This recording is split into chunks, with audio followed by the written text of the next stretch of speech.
जी हाँ। जैसा कि लास्ट वीडियो में हम लोगों ने सीखने की कोशिश की कि आखिर प्रकाश का परावर्तन क्या होता है। प्रकाश के परावर्तन का कुछ छोटा सा एक्सपेरिमेंटल विजुअल भी हम लोगों ने देखा कि कैसे प्रकाश की किरण चिकनी सतह पे टकरा कर और फिर उसी माध्यम में लौट जाती है। यानी कि when any light beam falls on a plane polish surface, then after collision with the surface it returns in the same medium. This phenomenon is called as reflection of light. इसकी भरपूर परिभाषा और सारी चीज़ें हम लोगों ने काफ़ी अच्छे से सीखी। आज की इस वीडियो में हम लोग सीखेंगे रिफ्लेक्शन ऑफ लाइट से रिलेटेड कुछ बहुत इंपॉर्टेंट टर्म्स, और साथ ही साथ ये देखेंगे कि आखिर रिफ्लेक्शन ऑफ लाइट किस रूल को फॉलो करती है, यानी कि कहीं रिफ्लेक्शन ऑफ लाइट हो रहा है या नहीं हो रहा है। इस बात का पता हम कैसे लगाएंगे, किन नियमों की जांच के द्वारा हमें ये चीज़ें पता चलेंगी। ठीक है, साथ ही साथ हम देखेंगे कि आखिर सिर्फ और सिर्फ प्लेन पॉलिश्ड सरफेस का ही नाम बार बार क्यों लिया जा रहा है। नमस्कार, मेरा नाम है अभिषेक शर्मा और आप हैं अपने इस प्यारे से learning channel masters of science के साथ। तो चलिए आज भी सीखते हैं कुछ नया।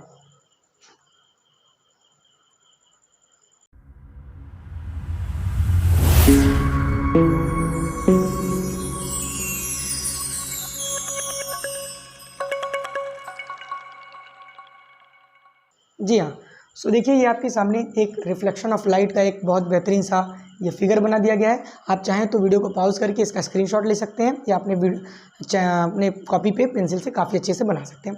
यहाँ पे ध्यान से देखने वाली बात है कि यहाँ से एक लाइन को, एक रे को हमने एरो को अंदर की तरफ आते हुए दिखाया और यहाँ पे कोलिजन के बाद यही एरो बाहर की तरफ निकल गई। ठीक है, ये क्या है, ये एक लाइट बीम है, एक लाइट रे है या बीम है जो कि आती है और इस प्लेन पॉलिश्ड सरफेस यानी कि मिरर पे टकराती है। ठीक है, पॉइंट बी पे, और टकराने के बाद फिर क्या करती है, सेम मीडियम में लौट जाती है। और इसी फिनोमेना को हम कितने देर से बोल रहे हैं, हम लोग इतना समझने की कोशिश कर रहे हैं, इसी फिनोमेना को बोलते हैं रिफ्लेक्शन ऑफ लाइट। अब देखिए इसमें ये बहुत सारे टर्म्स हमने लिख दिए हैं कि किसको किसको क्या कहा जाता है। ठीक है, इनको एक बार समझ लेते हैं क्या चीज़ है। ये जो आने वाली किरण है, जो प्रकाश की किरण आ रही है किसी माध्यम से ट्रेवल करते हुए सरफेस से टकराने से पहले जो लाइट रे आती है, that is called as incident ray, जो आपतित किरण इसको बोला जाता है। ये प्रकाश की किरण वहाँ से आई और टक्कर खाई, जिस पॉइंट पे टक्कर खाती है इसको बोलते हैं आपतन बिंदु या फिर point of incidence. Point of incidence या फिर आपतन बिंदु, जिस भी बिंदु पे आ गई, जरूरी नहीं कि मिडिल में ही हो, इधर भी हो सकता है इधर भी हो सकता है, ये तो मिडिल में दिखाने का तरीका है। ठीक है, और जैसे ही इस बिंदु पे टकराती है, चूंकि ये मीडियम जो कैसा है, अपेक मीडियम है, अपारदर्शी है, तो इसके अंदर नहीं जा पाती है।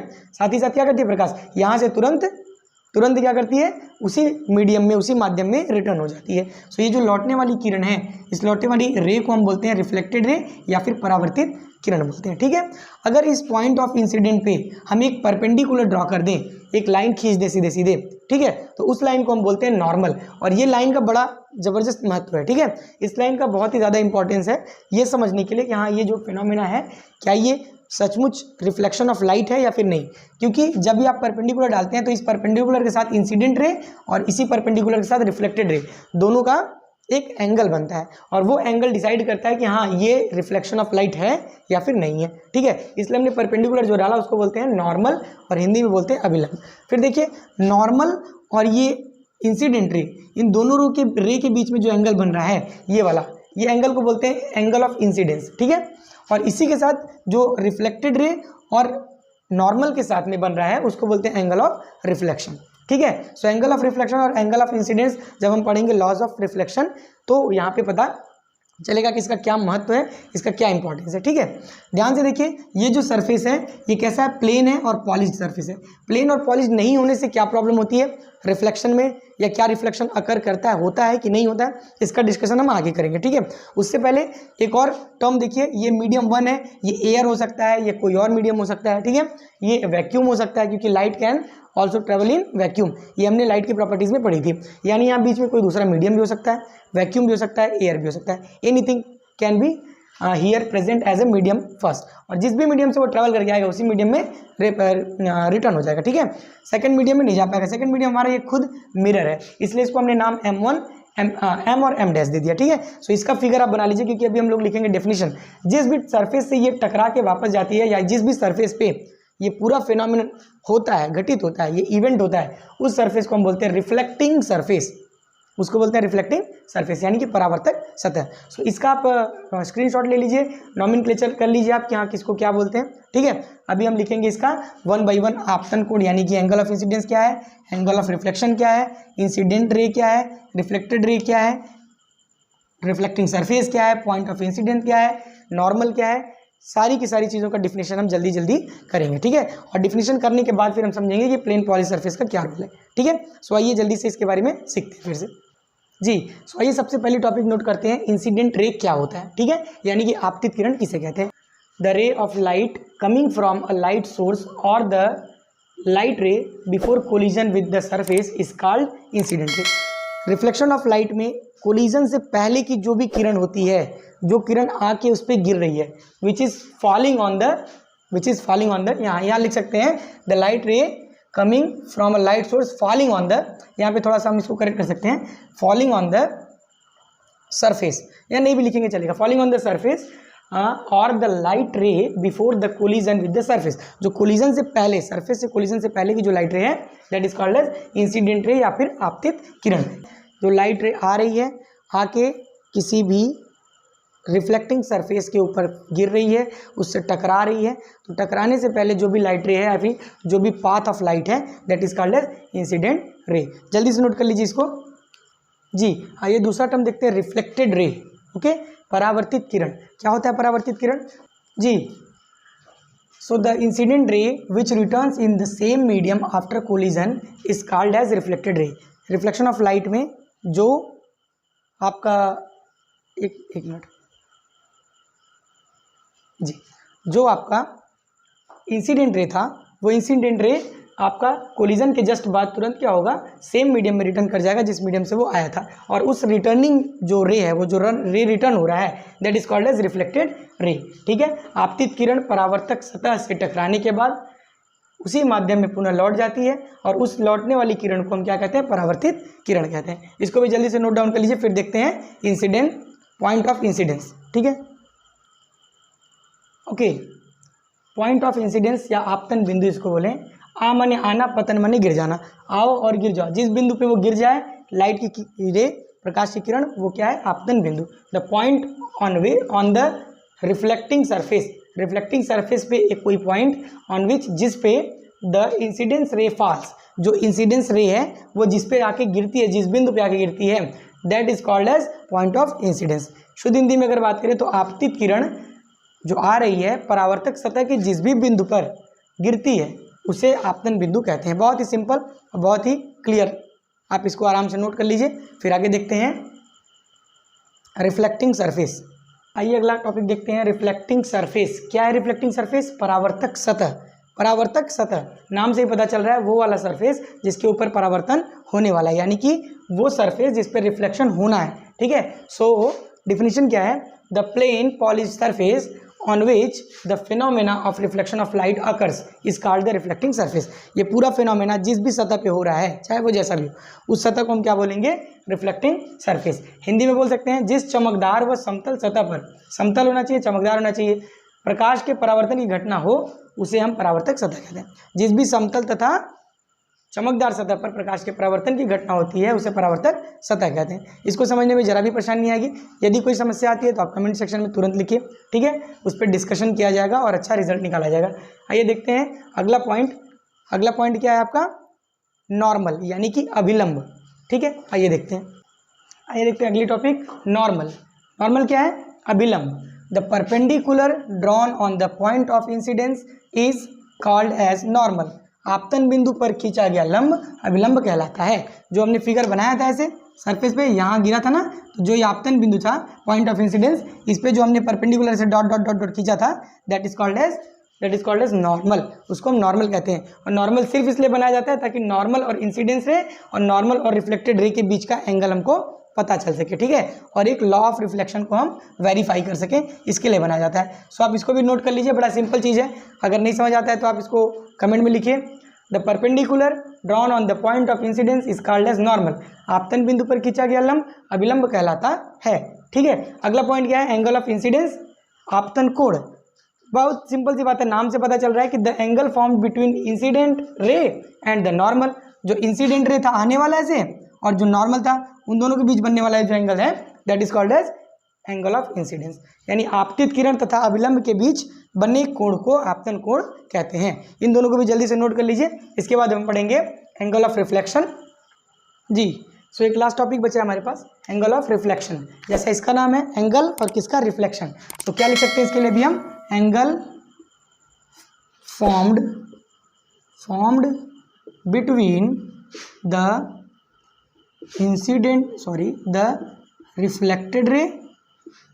Reflected ray and normal is called angle of reflection। ठीक है, सिंपल चीज़ें समझ आ रहा है। जो हमारा नॉर्मल था और जो ये रिफ्लेक्टेड रे हमारी गई थी, इन दोनों के बीच जो बनने वाला एंगल है that is called as angle of reflection, that is called as angle of reflection. ठीक है, अगर बात करें हिंदी की, तो हिंदी में क्या लिख सकते हैं, हिंदी में लिख सकते हैं अभिलंब तथा परावर्तित किरण के मध्य बना कोण परावर्तन कोण कहलाता है, कोण कहलाता है। बड़ा सिंपल सा डिफिनीशन इसका भी है, अभिलंब तथा परावर्तित किरण के मध्य बनने वाला कोण वो क्या कहलाता है, परावर्तन कोण। ठीक है, सो आइए देखते हैं, प्लेन पॉलिश सरफेस अगर ना हो तो रिफ्लेक्शन कैसा होगा, और प्लेन पॉलिश सरफेस हो तो रिफ्लेक्शन कैसा होगा। आइए देखते हैं जी। अगर बात करें रिफ्लेक्शन की, तो रिफ्लेक्शन भी दो प्रकार के होते हैं। टाइप्स ऑफ रिफ्लेक्शन अगर हम बात करें तो रिफ्लेक्शन भी दो प्रकार से होते हैं, और वो डिपेंड करता है कि वो लाइट बीम किस पर्टिकुलर सरफेस पे गिर रही है, वो सरफेस कैसा है, सतह किस प्रकार का है, उस सतह पे बहुत ज़्यादा डिपेंड करता है। ठीक है, पहले रिफ्लेक्शन टाइप को बोलते हैं रेगुलर रिफ्लेक्शन। ये कब होता है, ये तभी होता है जब आपका सरफेस जो है बिल्कुल स्मूथ हो, प्लेन हो, ठीक है, बिल्कुल पॉलिश्ड हो। तो वैसे सरफेस पे लाइट जब गिरती है तो पर्टिकुलर एंगल बना के जाती है। ठीक है, और एक ही डायरेक्शन में सारा आपका लाइट बीम जाता है, जिस तरफ से आया है उसी तरह उसी एंगल के साथ वो सेम मीडियम में एक बीम में जाता है। लेकिन जब सरफेस इरेगुलर हो, यानी कि अनियमित हो, सरफेस ही जो है वो खुरदरा हो, स्मूथ नहीं है ना, उसमें क्रस्ट एंड ट्रफ्स हैं। ठीक है, तो उसमें क्या होता है कि जब लाइट बीम गिरती है तो उसकी अलग अलग रेज जो है अलग अलग डायरेक्शन में निकल चली जाती हैं। ठीक है, लॉज ऑफ रिफ्लेक्शन को तो फॉलो करती हैं, लेकिन वो अलग अलग डायरेक्शन में चली जाती हैं। तो इससे क्या होता है, इससे क्या होता है कि रिफ्लेक्शन जो होता है इरेगुलर हो जाता है। ठीक है, सो अगर हम रेगुलर रिफ्लेक्शन में लिखना चाहें तो क्या लिख सकते हैं, the reflection occurs on the plane smooth polished surface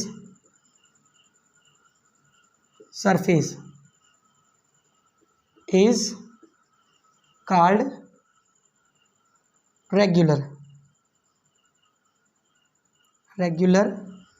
reflection.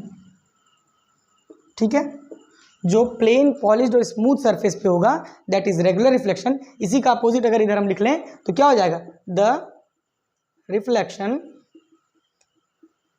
occurs on the surface, on the rough surface बोल सकते हैं, रफ और irregular surface, irregular surface is called as irregular reflection। ठीक, इसीलिए बार बार जोर दिया जा रहा था plane polish surface because plane polish surface से होने वाला रिफ्लेक्शन बिल्कुल रेगुलर होता है, उसके स्टडी काफ़ी आसान होती है, उसको समझना काफ़ी आसान होता है, और वही रिफ्लेक्शन सही मायने में हम लोग यूज़ करते हैं रेगुलर रिफ्लेक्शन को।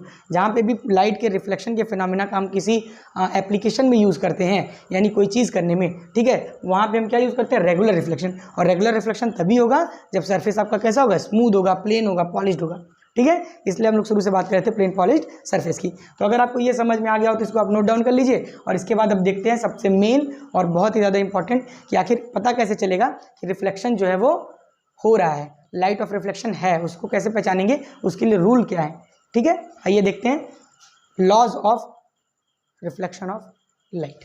Thank you. आइए देखते हैं। Okay, so we are ready for laws of reflection of light. प्रकाश के परावर्तन के नियम सीखने के लिए हम लोग तैयार हैं, ठीक है।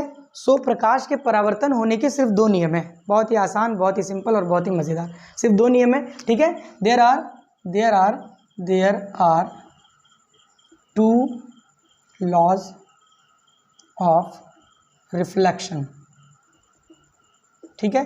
परावर्तन के सिर्फ दो नियम हैं, ठीक है। कौन कौन से नियम है बच्चा?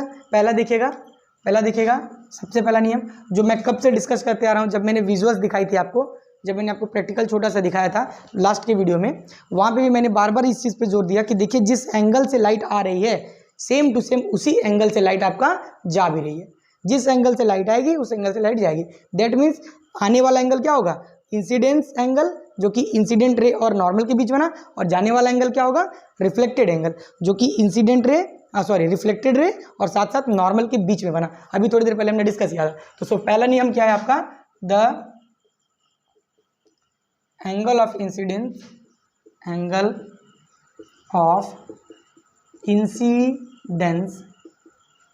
And the angle of reflection always will be equal, ठीक। The angle of incidence and the angle of reflection will be equal, यानी कि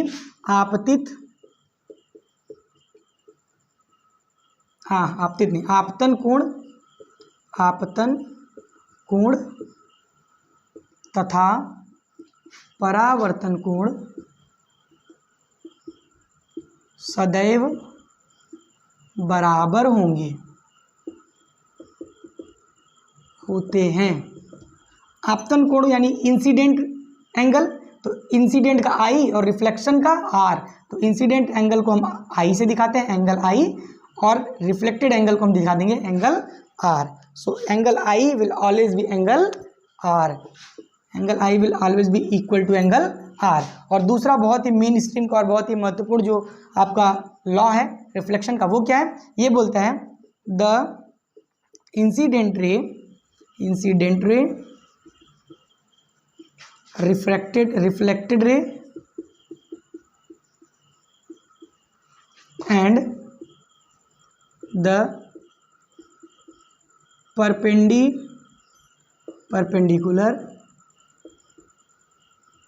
perpendicular drawn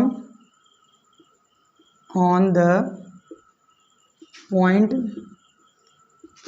of incidence will be in same plane।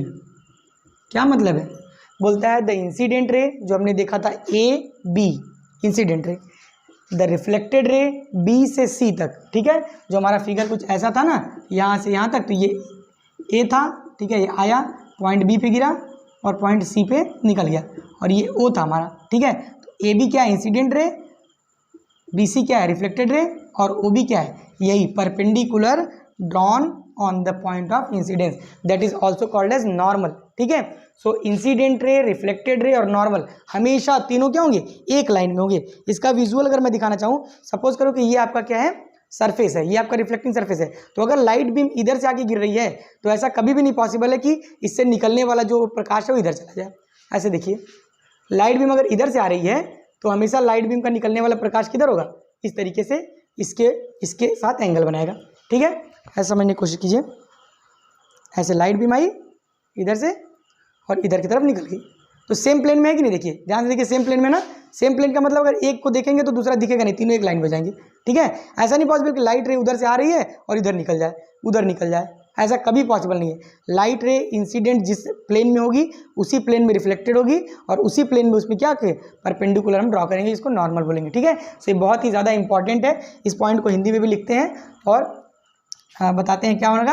आपतित किरण, आपतित किरण, परावर्तित किरण तथा अभिलंब, अभिलंब तीनों एक ही तल में, एक ही तल में स्थित होते हैं, स्थित होते हैं। That is very cool. क्या बात है। आपतित किरण जो किरण आई और परावर्तित किरण जो किरण इसके आने के साथ उधर निकल के गई। ठीक है, ये और ये जो आपका इसके ऊपर परपेंडिकुलर से पड़ेगा वो तीनों क्या होंगे, तीनों एक ही प्लेन में होंगे ऐसे। ठीक, तीनों एक ही प्लेन में। अगर एक तरफ से देखेंगे तो सिर्फ एक दिखेगा, अगर एक तरफ से देखने पे तीन अलग अलग डायरेक्शन में तीन तो दिख जाए, इसका मतलब क्या है, एंगल ऑफ रिफ्लेक्शन और एंगल ऑफ रिफ्लेक्शन और एंगल ऑफ इंसिडेंस में भी इक्वल नहीं है, या फिर तीनों एक लाइन में नहीं है। सो जहाँ पे भी रिफ्लेक्शन होगा लाइट का, वहाँ पे ये दोनों लॉज को फॉलो करना बहुत बहुत ज़्यादा ज़रूरी है। सो इन दोनों लॉज को आप चेक करते हुए पता कर सकते हैं कि रिफ्लेक्शन ऑफ लाइट हुआ है या फिर नहीं हुआ है। ठीक है, सो ये बेहतरीन सा कॉन्सेप्ट मेरे साथ सीखने के लिए और मेरा साथ देने के लिए आप सबका बहुत बहुत धन्यवाद। अगर आपने ये पूरा वीडियो देखा है तो एक लाइक बटन हिट कर दीजिए, चैनल को प्लीज़ सब्सक्राइब कर लीजिए अगर आपको अच्छा लग रहा है, और साथ ही साथ चैनल को अपने दोस्तों के साथ, अपने साथियों के साथ, अपने क्लासमेट्स के साथ और जिन भी ज़रूरतमंद बच्चे जो सीखना चाहते हैं उनके साथ ज़रूर शेयर कीजिए। हमारा आपका साथ यूँ ही बना रहे। तब तक सीखते रहिए, सिखाते रहिए, स्वस्थ रहिए, मस्त रहिए। जय हिंद।